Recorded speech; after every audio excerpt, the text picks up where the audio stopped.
selection and IQ. That's exactly what I did. Got all out. Take one of them interviews. I work extremely hard. I get doubted all the time, but you know, this is not show what type of man I am and how hard I'm working to make my point. Just trying to get the biggest and best fights. Archer better be here. Unify more championships in most weight classes. Wherever the danger's at, that's where I'm going. We just saw Benavidez stop Zurdo. What do you think about the fight, Mike? Great fight. Lived up to the nickname, didn't he? He did well. He did well. Right here. What would you like to see next for Benavidez, Mike? All right. I would be champ. We just saw Benavidez stop Zurdo. What do you think about the matchup? Beautiful. It was, look, I mean, that's the way I called it, is the buzzsaw of Benavidez, punches and bunches. And the only shot that Zurdo had was kind of, you know, throw a punch right in the center. So obviously the speed was too much. Benavidez was too much. The monster's here for a long time. So very proud of him. But the whole night from top to bottom was excellent. Probably one of the best cards we've ever put. Absolutely. What do you think is next for Benavidez? What would you like to see? I thought we couldn't hear back here, but maybe he was talking about B-ball.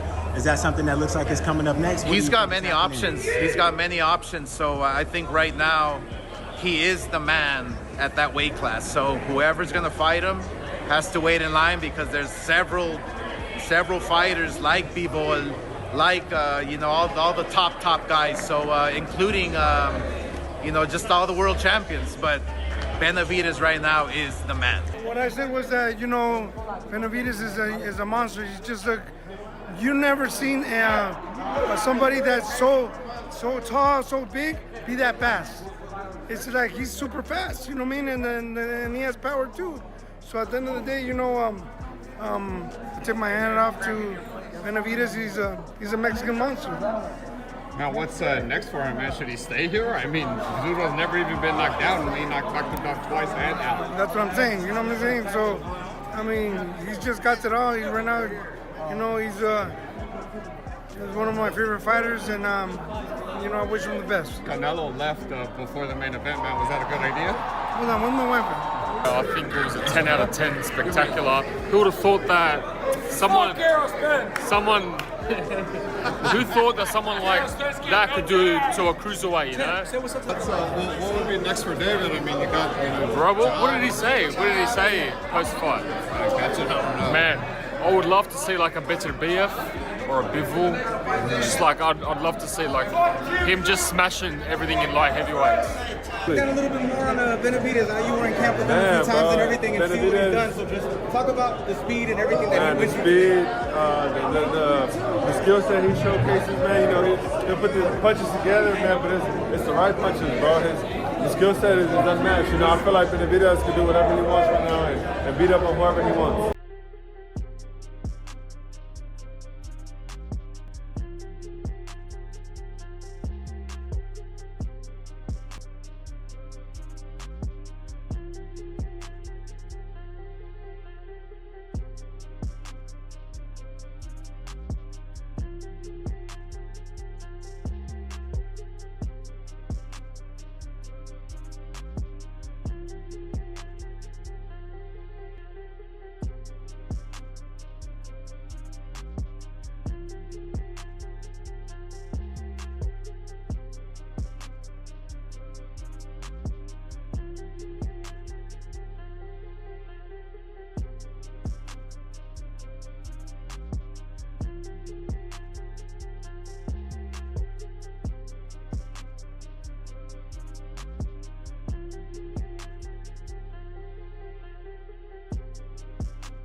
So what you want us to remember about you? This is Marcus Hayes with Fight Hub TV. Fuck, I just want to be that type of fighter that always took the biggest and craziest chances. I'm looking for the post-fight. You know what I mean?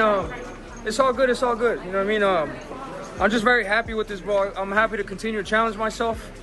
you know, the harder the challenge, the harder I push myself. So at the end of the day, this is what I'm here for. I'm not here to take no easy rides and fuck. You know, if you don't put yourself in those challenges and those moments of stress, you never know how good you can be or how great you can become. So wherever the hardest fight is at, that's what I want to be at. And I made that decision a long, long time ago. You know, these moments are scary, but at the end of the day, this is what I'm made for. Did you hear Mike Tyson's commentary during the matchup? What he said? Nah, I didn't. I didn't. Mike Tyson said that he wanted Zurdo to stop hitting on you, that he wanted you to stop letting him hit on you. But I talked to him after the fight, and he said, yeah, that you're a legend. Yeah, no, I mean, at the end of the day, I was there because I didn't really feel nothing, bro. At the end of the day, I didn't feel no power. I felt I took every punch pretty well, so I mean, thank you, brother. Thank you so much. So I'm just happy with this victory, bro. Thank you so much. Roy Jones Jr. had leaned toward David Benavidez against Gilberto Ramirez, arguing that their earlier sparring had already revealed an opening worth exploiting. In his view, Benavidez's relentless pressure and faster work rate would have allowed him to seize command of the contest from the opening stages. Benavidez versus Zurdo Ramirez. That's a good fight. I can't wait to see that. I think Benavidez definitely beats Zurdo, but it's a great fight. He fought with him, so he know it. I never fought with Ruiz on no reason. He fought him, so he know what he's dealing with. So, I mean, I think he's dealing with it anyway, but he know what he's dealing with. You understand? So if he know what he's dealing with, of course I won't blame him. I go get it to him. I know him. I know what he is. I know what it takes to beat him. I sparred him before. I know what it takes to beat him. Ain't doing it right. Tim Bradley had urged fans not to overlook Ramirez at cruiserweight. He also questioned how Benavidez would have adapted to the added size, suggesting that the move up in weight could have tested both his timing and physical strength once the exchanges intensified. Ramirez is kind of getting slept on. You got to understand that he's been at this weight for some time now. He's acclimated. This is David's first fight, man, at you know, cruiserweight, bro. Like, it's going to be different. I mean, I know he has the right style to give Ramirez fits. If he can still have the punch volume that he punches with and some hand speed, you know, I think his mobility is going to be a little bit different too. I mean, 25 pounds. Yeah, I mean, that's a lot of weight, man. So, you know, I just worry about that, to be honest with you. But, I mean, Benavidez does have the style.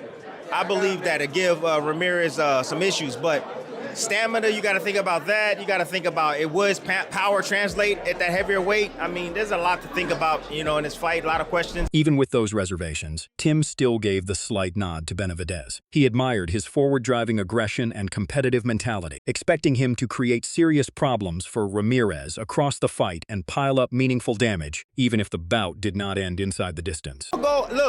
I'm going to go with Benavidez, because I think Benavidez is special, bro. I think he's special. I think he has what's internal needed to be, and he can pull it off, bro. You know, he has that little fat boy still in him, my boy. Hey, that little fat boy still in him, boy. Hey, that motherfucker, boy, woo. Hey, he gonna bring it out. He got that dog in him, bro, and I think he gonna take Ramirez to that brink, bro. I don't think he gonna stop him, but I know he gonna put some work in. Ryan Garcia had gone further, forecasting a knockout victory for Benavidez over Ramirez. He felt the combination of pressure and sustained volume would eventually become overwhelming, with the fight potentially breaking open around the 7th round once the tempo became too demanding. Prediction: David's gonna knock him out. David gonna sleep him. I think David stops him within 7 rounds for sure. Andre Ward and Roy both offered their takes on the matchup, agreeing that Benavidez had the style to gradually wear Ramirez down. Andre's concern centered on the move to cruiserweight and what that could mean for performance, while Roy saw it differently, insisting the extra weight would not slow Benavidez and that his frame was naturally suited for it. He's going to carry that weight. Is the volume going to be the way that it was previously at super middleweight, light heavyweight? And is the conditioning going to be there? If it is, he's go ahead, talk to me. Most of his training is at that weight. Yeah, over 200, really. Over 200, exactly. Really. Yeah. Most of his training is at that weight. How could he possibly not carry it? How could he do all of his training pretty much at that weight? So how could he, exactly, so how could he not be the same sometimes, guy? Man. That's like that with everybody. Not for him. Everybody cutting Not up. for him.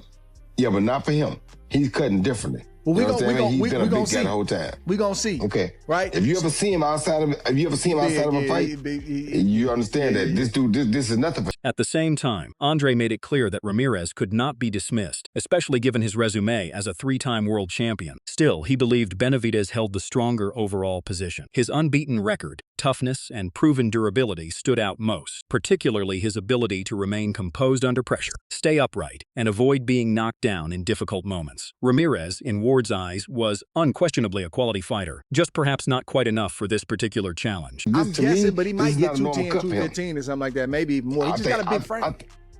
I think he gets bigger. Yeah, he got a big frame. So this may be the sweet spot for him. This may be just where he needs to be. But he's got the age advantage. He's younger. He's 29 years old. He's got less miles. That's the big thing. Right? Yep. He has never been beaten. So anytime you've been knocked down or beat, that you wear that. That's a scar you got to wear. He don't have that scar going into this fight. None. But Zurdo does. I like Zurdo's style. He's tall, he's rangy, and he's steady and consistent. He's got good punch selection. He's got good pop. I mean, he's a 3-time world champion for a reason. Andre also noted that Ramirez's measured pressure style could have helped him absorb difficult stretches and answer back during tense exchanges, even when facing heavy offense. At the same time, he kept returning to the cruiserweight question, wondering how Benavidez would have handled that adjustment against a seasoned 3-time world champion. Despite Benavidez's speed, power, and aggression, Ward felt the jump in weight could have tested his timing, stamina, and ability to dictate the action over the full fight. Zurdo Ramirez can weather those storms without taking too much punishment and getting hit too much and keep that thing tight into the back half of the stretch. He's got a shot to try to implement his style, which is pressure and just that grinding presence. But he also can box when he wants to as well. And I want to see how much he boxes and how much he fights, because in our interview with him, it sounded like he want to do both all at the same time. And you can't do both all at the same time. You got to choose when to box and when to slug. And for David Benavidez, man, can he conquer another weight class? Can he go out there and become a 2-time cruiserweight champion and then a 5-time world champion on this Cinco de Mayo weekend just for one fight and one fight alone? That's the questions we have. So when it came time for a prediction, Andre gave Benavidez a narrow 60-40 advantage. Even so, he stressed that Ramirez remained a very real threat. Ward pointed out that Benavidez brought a style opponents had repeatedly struggled to solve, with his non-stop pressure and aggression creating constant discomfort. For that reason, he believed there was no simple blueprint to beat him, which made the entire matchup feel even more compelling and uncertain heading into fight night. I don't have a prediction, but I think it's going to be a great fight that I give David Benavidez a slight edge to, right? This is a 60-40 situation for me, maybe a little bit more in his favor, maybe 65-35, but that's just because he hasn't lost. We haven't seen that blueprint. And even if guys have good rounds, they don't have good fights against him. Ultimately, they wear down mentally, physically, emotionally, and David Benavidez takes over, and he ultimately stops guys or beats them up and gets his hand raised. Will that happen again against 2-time cruiserweight champion Zurdo Ramirez on Cinco de Mayo? Scott Dice had strong faith in his fighter's chances, believing he possessed the tools to handle David's pressure and present a dangerous challenge. Mike Coppinger completely disagreed, dismissing that scenario and insisting the fight would unfold very differently once the bell rang. Meanwhile, Max Kellerman described the bout as unique from every angle, emphasizing the clash of styles, the timing of both careers, and the momentum each man carried into the contest. Benavidez and Bivol have different styles, and I think what this really comes down to more than anything, we acknowledge Benavidez is the guy moving up, right? And that Zurdo's not a bad fighter. So the real question is, as I mentioned, in all of the upsets where the bigger guy was the underdog, he was a special fighter. And Mike does not believe Zurdo's special. I think you think he's good but not special. And Malik is here to tell you he is special. He's better than he looked against Bivol, who has a bad style for everyone. Bivol's really good. And time will tell. It always does. We don't have to wait long, guys. This is not only the biggest fight between two fighters of Mexican heritage at this heavy a weight ever, but it's also in the great tradition, in the great boxing tradition of Mexican-American versus Mexican fight. Breaking the fight down in detail, Max referenced examples from boxing's classic era, noting that the more complete and adaptable fighter had often prevailed in elite-level style clashes. He argued that history frequently repeated itself in those situations. At the same time, he acknowledged that Benavidez faced a legitimate obstacle in the weight difference, one that could have influenced his speed, balance, and ability to stay in full control as the fight progressed. 2-1 underdog. In 2001, Felix Trinidad who rampaged through welterweight and junior middleweight, moved up to middleweight to compete in a tournament where he eventually met Bernard Hopkins in the finals. Trinidad, 2-1 favorite, as I mentioned, was comprehensively outboxed and finally stopped in the 12th and final round. Now, by the way, same thing. I could give you other examples. Donald Curry against Mike McCallum, 2-1 underdog. The bigger guy was a 2-1 underdog, scored a knockout. In each of these fights, the smaller favored fighter was upset, partly because the bigger guy was a more well-rounded fighter, and partly because the smaller guy was more affected by the shots of the bigger fighter than he'd been by the shots of fighters in his natural weight class, especially because the bigger guy was also a special fighter.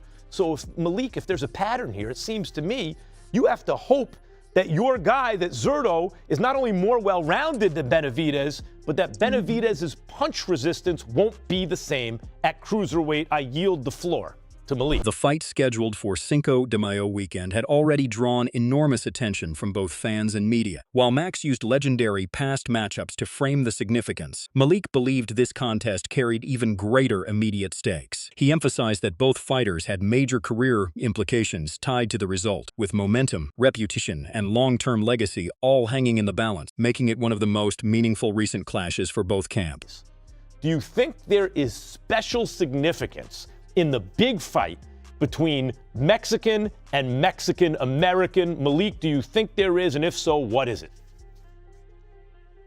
I think I'm going to consider Cinco de Mayo.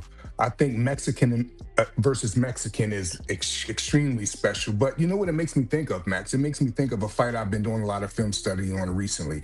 It makes me think of when Julio Cesar Chavez fought Edwin Rosario. Now, one was Puerto Rican and one was Mexican, but the intensity that fight came with, and how the fans got behind it, and how Rosario fought his heart out. And I'm talking about fought his heart out off the rope 80% of the fight. The difference with Benavidez and Zurdo, like you say all the time, Max, these is bigger men. And I've never seen Mexican versus Mexican at this high level type of fight with this much at stake, with two big men doing. In their final calls, Mike Coppinger sided with Benavidez, echoing Max Kellerman's belief that sustained pressure and a higher pace would have made the difference over time. Malik Scott saw it the other way, remaining convinced that Ramirez would have found answers, imposed his own control, and emerged on top. With respected voices split down the middle, the fight entered the closing buildup with the feel of a genuine 50-50 contest. Prediction, Max, I'm going to say Benavidez by decision in a good, tough fight, but I think he's going to win something like 117, 111, 118, 110. Sounds about right. Malik, what about you? Not that. Wow, that was very good of you, Mike, right there. And I would call that very fair. I don't want to go too far with the scorecards and what I think, but I just believe it's going to be fight of the year, and I have Zurdo Ramirez winning by decision. When the bigger guy wins, Malik, in every example I gave you, it's by knockout. It's always by it's Gomez knocking out Zarate, Sanchez knocking out Gomez, Hopkins knocking out Trinidad, McCallum knocking out Curry. I like Benavidez, just like Mike said, by a tough decision. I even like, Mike, your scores. It'll be wide but competitive. As fight night approached, Benavidez remained the popular pick in most conversations. Chris Algieri observed that nearly everyone he spoke with was backing Benavidez as the rising as face one of of boxing. boxing's He'd also rising suggested that if he'd figures. gotten He past also Ramirez, the suggested that natural if next step could Benavidez have been cleared Ramirez, a major showdown with Dimitri Bivol would have been the obvious next move. That possibility only fueled even more excitement, with many fans already looking beyond this bout before it had even happened. A star. He can take over this sport. He can be the face of boxing. He really can be. I truly believe that. In the way that he speaks, the way that he fights, the way that he carries himself, I think he has everything you need to be that guy. If the run that he potentially might have, if he wins this fight and then gets the Bivol fight this year, by 2027, we could be looking at the new face of boxing. I'm just putting that out there right now. But now, let's talk about this fight, because there's a lot of steps before we get into that. Yeah, this is a really tough fight. And I'm surprised at how many people I speak to, no one is giving Zurdo a chance. No one. Vegas, especially Vegas, it's getting wider. It's like 4-1. It's crazy. At the same time, Chris emphasized that Ramirez entered with a noticeable size advantage. He believed Ramirez's speed, timing, and the way he closed distance could have been major factors in the early stages. In his view, Ramirez was positioned to find success in the opening rounds through pressure and smart movement. Still, he also hinted that the fight could have grown increasingly difficult for him once the later rounds arrived and the pace began to shift. Zurdo's 34. That's an issue, but he's going to be the bigger man in there. And on top of that, he's very, very skilled, and he's determined, and he has a good gas tank for a big guy. He's super durable. The way he changes levels, the way he rolls out to the weak side, the fighting at a distance, mid and long range, he's very, very good there. And Benavidez does some things that you look at and you're like, I know he makes it work. He walks in very high guard, very tall for a tall fighter. Not a big level change guy, but he's just got fast hands. He closes the distance. He kind of trods his way in. There's places where Zurdo, especially early on, can have some really, really good success. You know, I'm not saying he has footwork like Caleb Plant, who Caleb Plant had very good early success against Benavidez, but I think with the size, the length, the southpaw position, the way he slides and moves, the level changes, this could be really interesting and a bit of a nail biter early on. Going into the contest, the biggest talking point surrounding Benavidez remained the move up in weight, but Chris pushed back against that concern. He acknowledged Ramirez's legitimate cruiserweight qualities, yet still saw Benavidez holding key advantages in hand speed and volume punching. According to him, those particular strengths explained why so many observers favored Benavidez, believing they would become decisive once the fight settled into rhythm. Together, Zurdo has very slow feet. Yeah. Benavidez does not have fast feet, but he has faster feet. And in terms of hand speed, on paper and at the weight classes, you would think David Benavidez has way faster hands, which very well may be the case. But again, you mentioned at this weight, he's not as busy as he's moving up. 75, he's not as busy as he used to be at 68. Is he going to be as busy at 199? Probably not. But is he going to be busier and faster than Zurdo? Probably. So this is one of those fights where I think a lot of the advantages that Zurdo has over the other cruiserweights are things that David has also and has better. And that's why most people and Vegas are looking at this fight the way they are, and everyone's picking David. I'm still picking David because of that reason. I just think that everything that Zurdo does well and is an advantage at cruiserweight, David does better. Dan Rafael expected the first quarter of the fight to favor Ramirez, seeing him as the fighter more likely to establish the early tempo and dictate the opening rhythm. From there, however, he anticipated Benavidez beginning to take over in the middle rounds, turning the bout into a competitive battle where his speed and punching power started to make a bigger impression. As the fight wore on, Dan felt Benavidez's pressure and higher output would ultimately be enough to secure a narrow decision victory.